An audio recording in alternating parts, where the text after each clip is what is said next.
Bismillahirrahmanirrahim. Alhamdulillahirabbil alamin. Hamdan katsiran tayyiban mubarakan fih, kama yuhibbu rabbuna wa yardah. Shalatu wassalamu ala nabiyyina Muhammadin wa ala alihi wa sahbihi ajma'in, amma ba'du. Kembali kita membaca kitab Usshulus Sunnah karya Al-Imam Ahmad bin Hanbal rahimahullahu taala dengan syarah atau penjelasan dari Syekh Sa'ad bin Nasir Asy-Syadzili hafizahullahu taala. Silakan dibuka halaman 82. Kita baca matan di atas. Imam Ahmad bin Hanbal mengatakan, "Wa jami'ul athari fi hadha innama umira biqitalihi wa lam yu'mar biqatlihi wa la ittiba'ihi." Semua athar, semua hadis yang bicara tentang hal ini, tentang memerangi orang-orang Khawarij. Maka semua athar tersebut, semua hadis tersebut berisi tentang kita diperintahkan untuk memerangi mereka, bukan kita diperintahkan untuk membunuh mereka.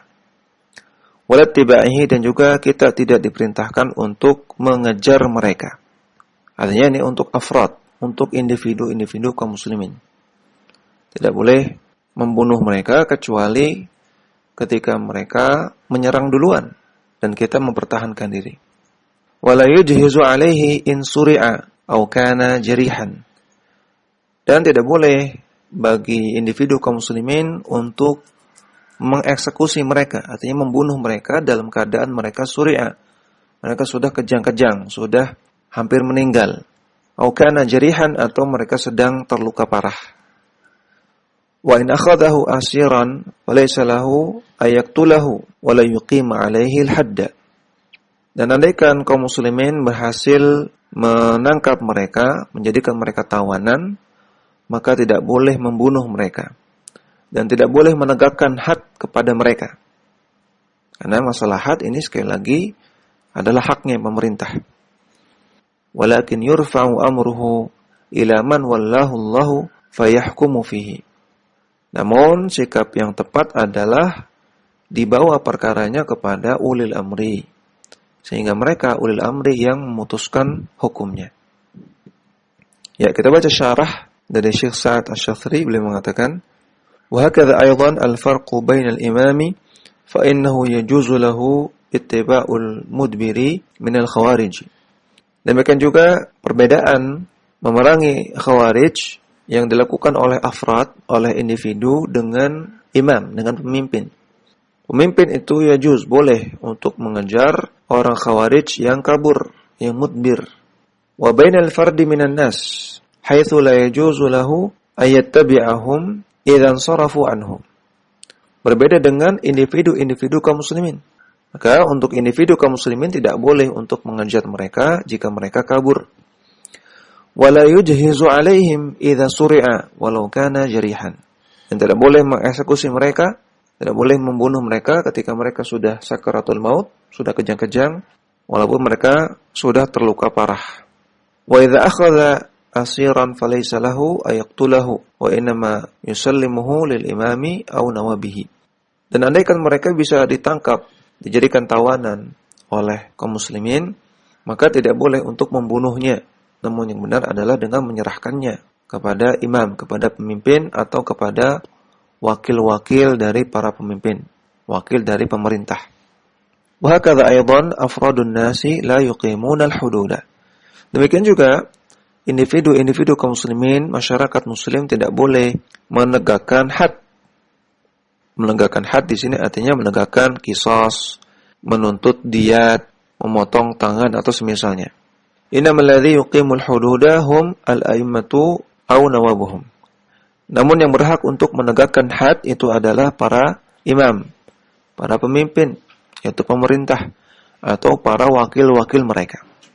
وَمَنْ قُبِضَ عَلَيْهِ وَكَانَ لَصًّا أَوْ قُبِضَ عَلَيْهِ وَكَانَ مِنَ الْخَوَارِجِ فَإِنَّهُ يُرْفَعُ أَمْرُهُ إِلَى وُلَاةِ الْأَمْرِ. Jika ada yang tertangkap oleh masyarakat, yaitu berupa seorang perampok, atau ada orang Khawarij yang tertangkap oleh masyarakat, maka dibawa perkaranya kepada ulil amri. وَيَحْكُمُونَ فِيهِ بِمَا يَتَوَصَّلُ إِلَيْهِ اجْتِهَادُهُمْ. Maka mereka lah yang berhak untuk memutuskan hukumnya sesuai dengan ijtihad mereka. Maka perhatikan di sini Islam mengajarkan kita untuk tidak main hakim sendiri. Yang berhak untuk memberikan hukuman, yang berhak untuk mencari, mengejar, menghukum, itu adalah ulil amri.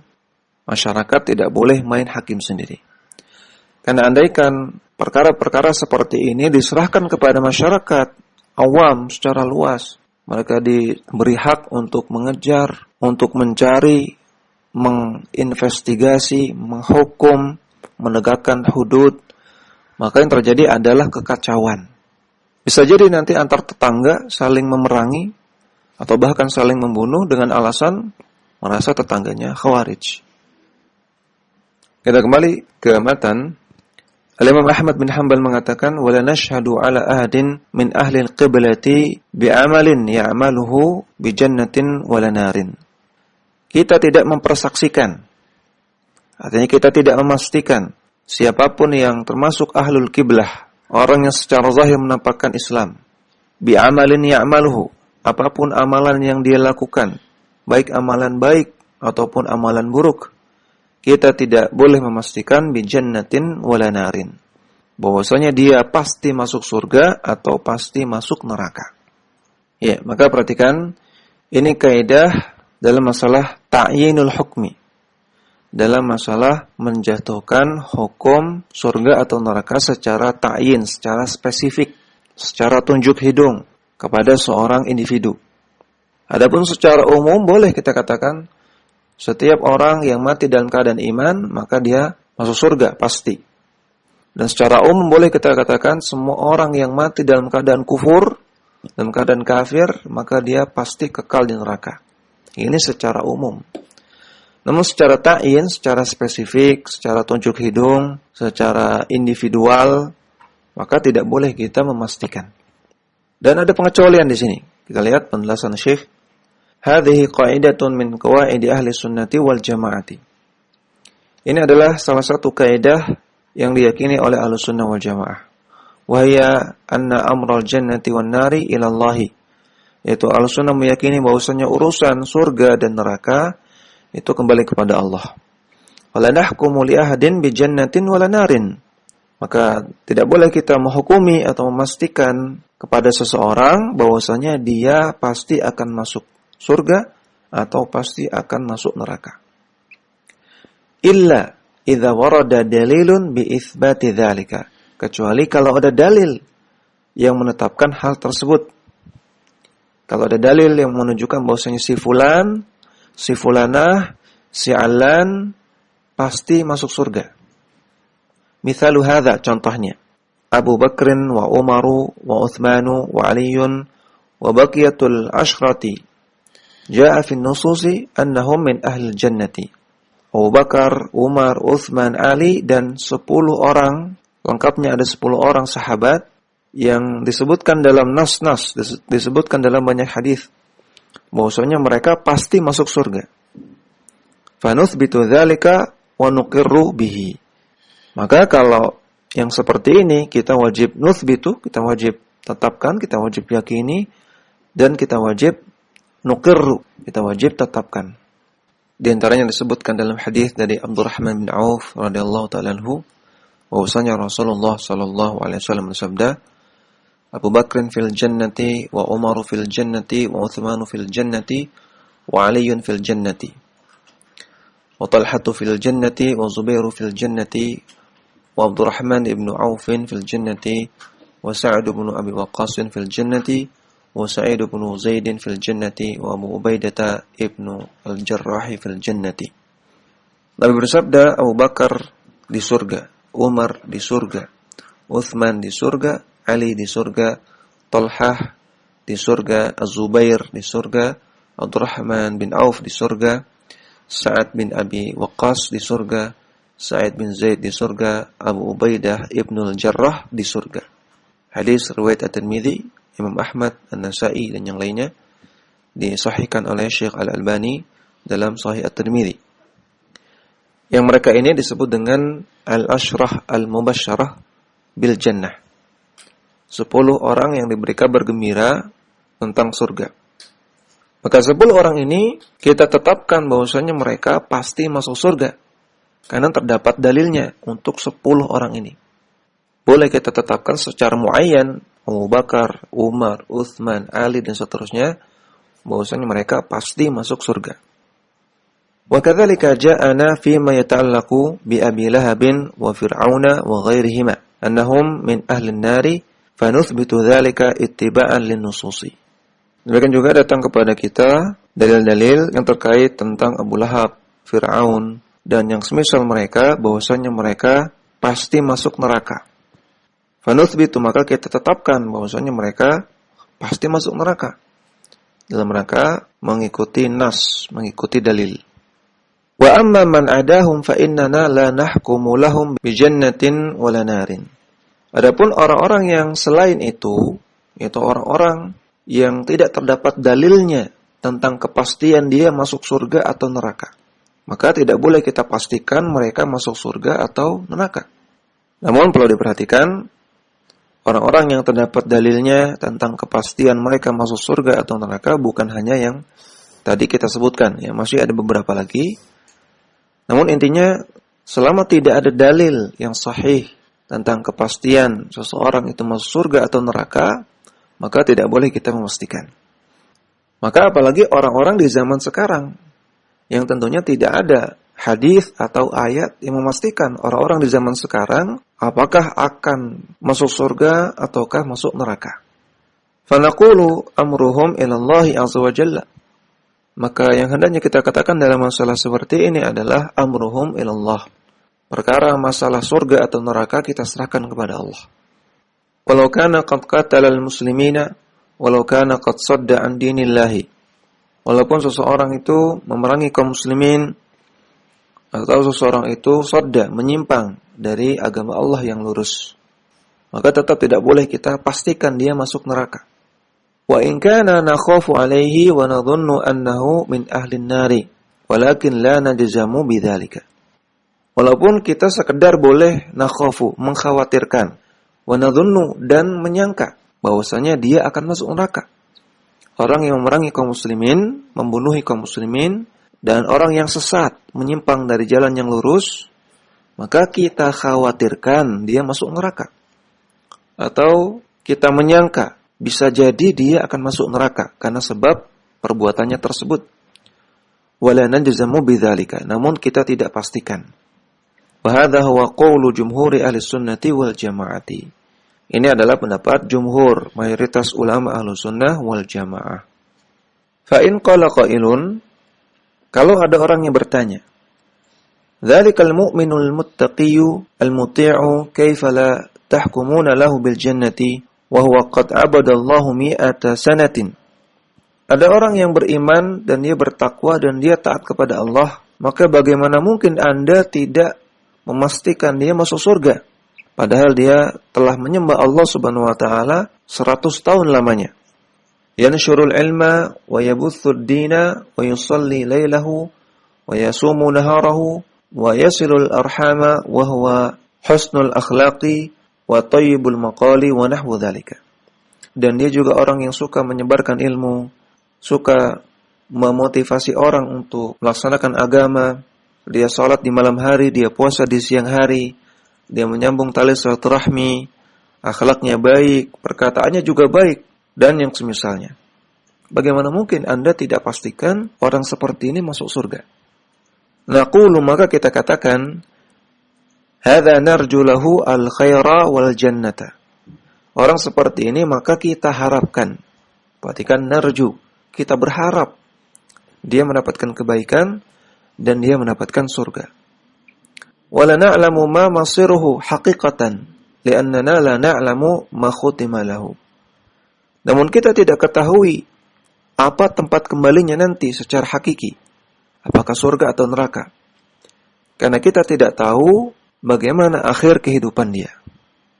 Wa hakadha aidan man 'amila al-a'mala al-qabihata as-sayyi'ata la nahkumu 'alayhi binarin walau kana min ahli al-kufri. Demikian juga orang yang mengamalkan amalan-amalan yang buruk, maka tidak kita pastikan dia masuk neraka walaupun dia orang kafir. Waqad fa'ala al-afa'ila wa naqilu amrahu ila Allah. Dan terkadang orang kafir ini juga melakukan banyak sekali perbuatan-perbuatan buruk. Namun tetap tidak boleh kita pastikan dia masuk neraka, dan yang tepat kita serahkan urusannya kepada Allah Subhanahu wa taala.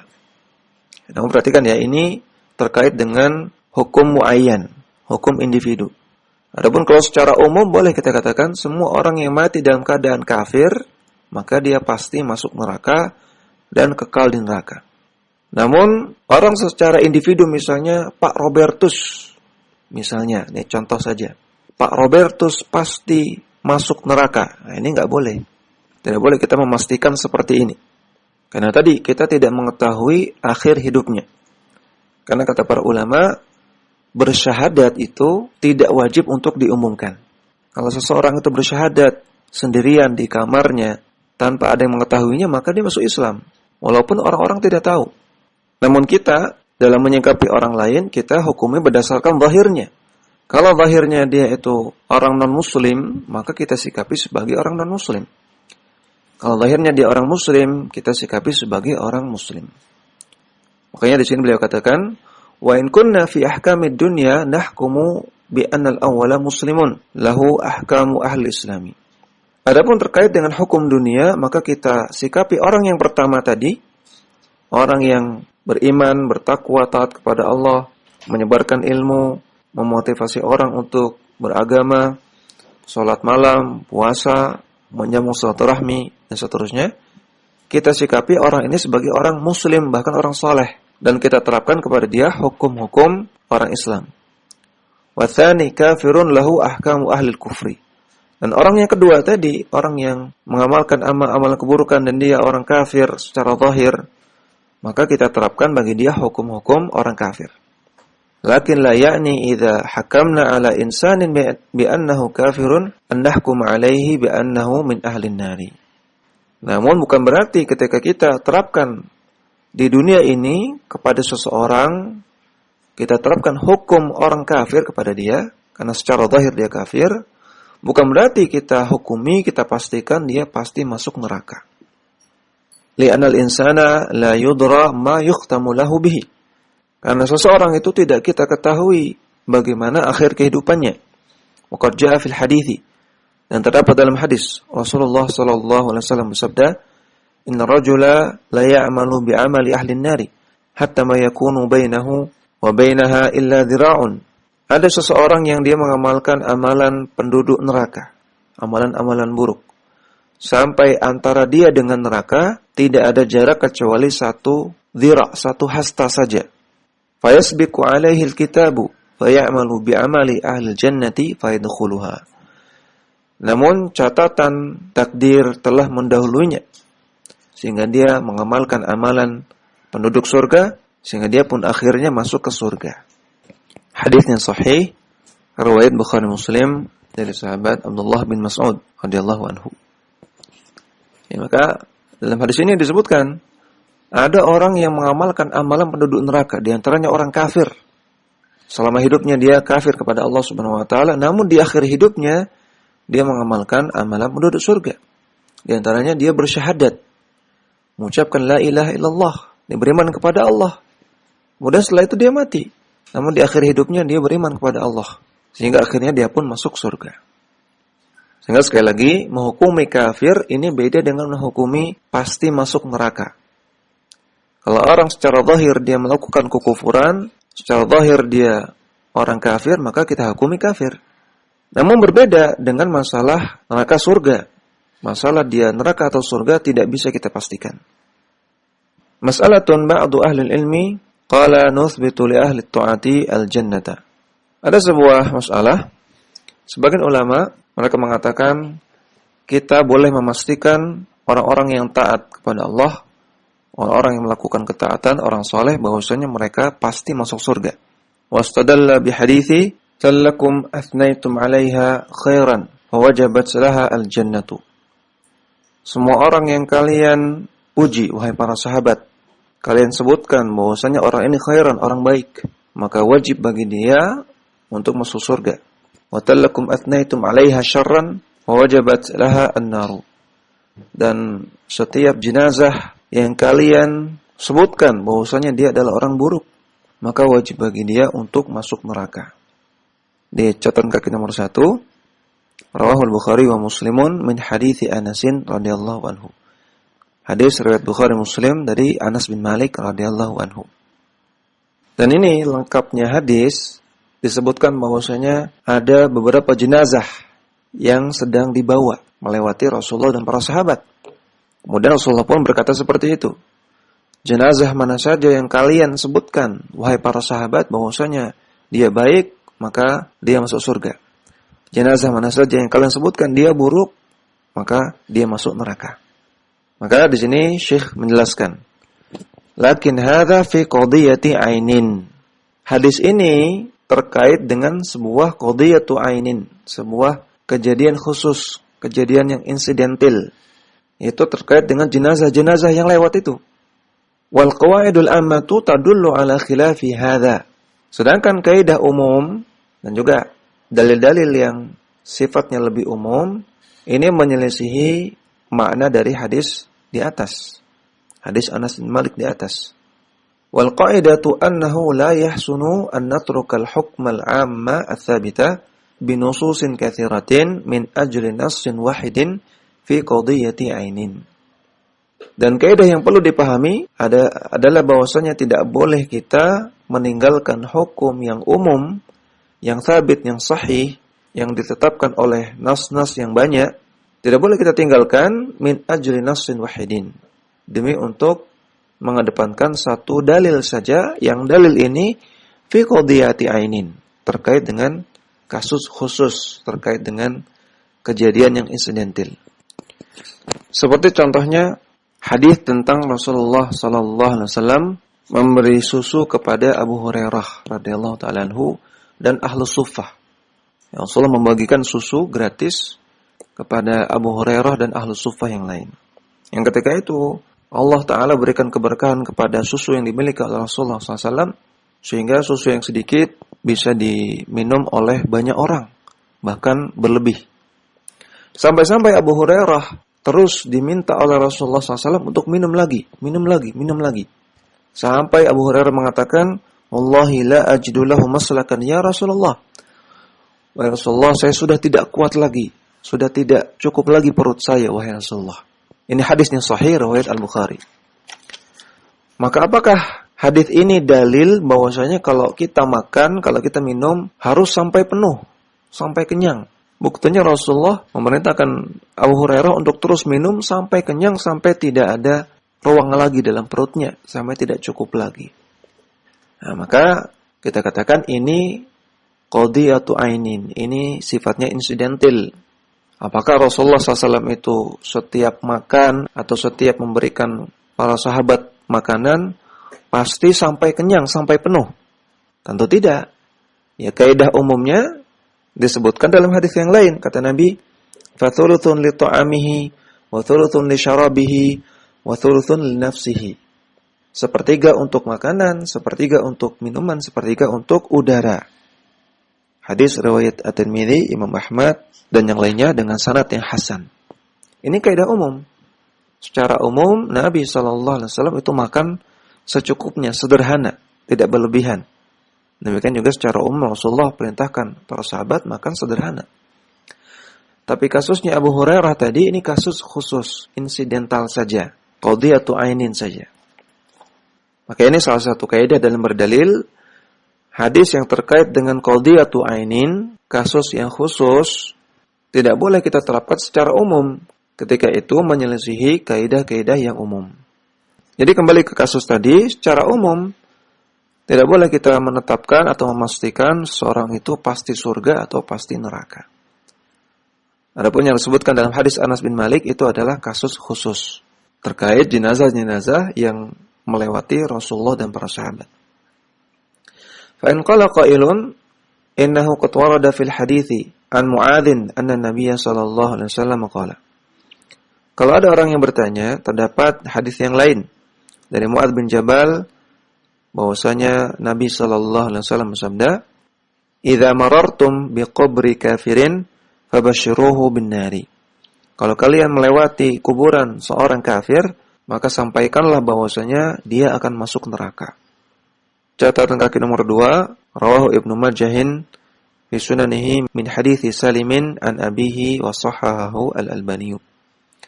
Hadis riwayat Ibnu Majah dalam sunannya dari sahabat Salim dari ayahnya, dan hadis ini disahihkan oleh Syekh Al-Albani. Falaqulu, maka kita katakan aswabu anna hadzal khabara laisa marfu'an ila Nabi sallallahu alaihi wasallam. Yang tepat, hadis ini tidak marfu kepada Nabi sallallahu alaihi wasallam. Artinya perkataan di atas bukan perkataan Nabi. Waqad warada hadzal haditsu min arba'ati turuqin. Dan hadis ini diriwayatkan dari 4 jalan. Thalathatun minha mauqufatun wa wahidun mausulun. 3 jalan diantaranya mauquf, hanya sampai kepada sahabat Nabi. Dan 1 jalan diantaranya mausul, sampai kepada Nabi. Wal mauqufu arjahu minal mausul. Namun jalan yang mauquf itu lebih rajih daripada jalan yang mausul. Artinya yang rajih ini hanya perkataan sahabat Nabi saja. Walidzalika fa inna raf'a wahmun min hadzal rawi alladhi infarada bi riwayatihi kadzalika. Oleh karena itu, riwayat yang marfu tadi, jalan yang marfu tadi itu wahmun, lemah, karena adanya rawi yang bersendirian dalam periwayatannya. Riwayat yang lain itu mauquf, dia sendiri meriwayatkan secara mausul. Sehingga menyebabkan riwayat yang marfu ini lemah. Walidzalika fa innal adhara huwa qaulul jumhuri fi hadhil mas'alati. Oleh karena itu, pendapat yang lebih kuat dalam masalah ini adalah pendapat jumhur. Itu tidak boleh kita memastikan surga atau neraka kepada individu, kepada muayyan, pada orang secara spesifik kecuali yang terdapat dalilnya. Kemudian kita kembali ke matan. Al-Imam Ahmad bin Hanbal mengatakan, narju lis-salihi wa nakhafu alaihi. Kita kedepankan rasa harap kepada orang yang soleh. Artinya kepada orang yang soleh kita banyak berharap, mudah-mudahan dia masuk surga. Perbesar rasa harapan kita, rasa raja kita. Namun tetap kita ada rasa nakhaf alaihi, rasa khawatir dia tidak diampuni oleh Allah dosa-dosanya.